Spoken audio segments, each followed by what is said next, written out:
me and Ben, well, Ben spoke about it first, and we both agreed to ask you about it because we feel like, you know, you've shared it across social media, you know, how you felt towards it, and, you know, there was, like, you did have quite a good kind of response in, you know, all the support that you got from that post.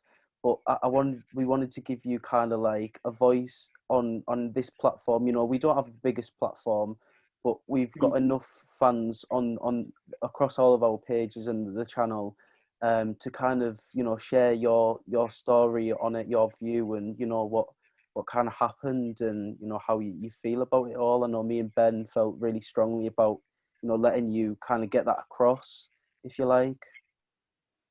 No, definitely. And obviously, I spoke at the start of this interview about the power of social media and how it can do a lot of good.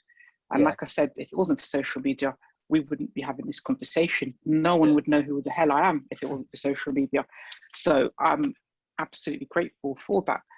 But on the flip side, social media is also, and we've seen it with people with far, far bigger platforms than myself. I mean, I get minute compared to some of the big celebrities and the big footballers and people like that, big followers get.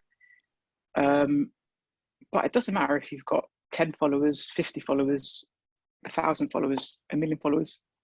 Abuse is abuse at the end of the day. And I always believe you've got to treat people with respect, with dignity. And if you don't like somebody, or, you know, you don't have to talk to them. If someone doesn't like me, don't follow me. You don't like me, don't follow me. No problem. If you don't follow me, you won't see any of my posts. You won't, do you know what I mean? But people will still follow me, and they'll still write this negative thing or that negative thing. And you think to yourself, well, if you're saying that about me, why follow me then? Do you know what I mean? If I'm embarrassing, if you think I'm embarrassing, why are you following me? If you think I'm this, if you think I'm that, I don't mind. Like I said, I don't mind if something's constructive. If someone says, oh, you can maybe tone it down a little bit, or you're a little bit extravagant, or you're a little bit this, you know what I mean? If it's constructive, fair enough. I don't mind. Do you know what I mean? We can have an open conversation. I don't mind. We can, do you know what I mean? That's life. Do you know what I mean? Or if you're not willing to say it, don't say it at all. As simple as that. If you're not going to say it to my face, don't say it at all. And that's the thing about a lot of the abuse that I've received. I've met so many people over the years. Not one person said anything negative to me to my face. Not one. Yet I've seen so much written about me. It's laughable, and it's cowards, because some of the people that have written some negative things about me, people assume they're, you know, keyboard warriors and they're this or whatever. But a lot of them are also genuine, like, Borough fans who go home and away. They're probably, you know what I mean? The people that you'll probably be mates with. Do you know what I mean? Potentially. But I feel exactly. But what I think what we need to have is a world where people feel strong enough to be able to challenge. I feel there's a lot of things, well, it's not my business, I'm not going to get involved. But if your friend is doing something that you don't agree with, or you think, oh, that's not quite right, rather than say, I'm not involved, it's none of my business. I think everyone's got a duty to tell, you know what I mean, to say, hang on a minute, that's a bit out of order, kind of thing.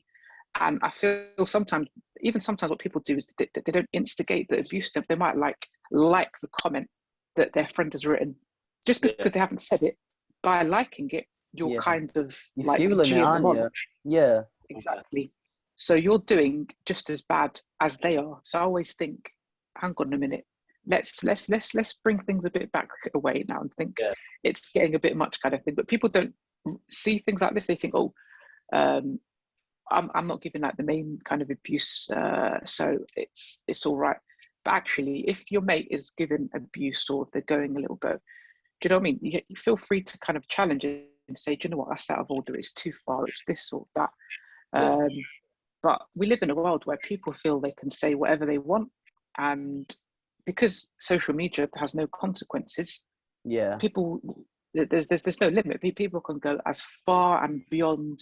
I mean, the most extreme are, you know, hidden profiles. They'll literally make a profile and like the most horrific things. But in terms of the general kind of abuse, or, you know, negative comments,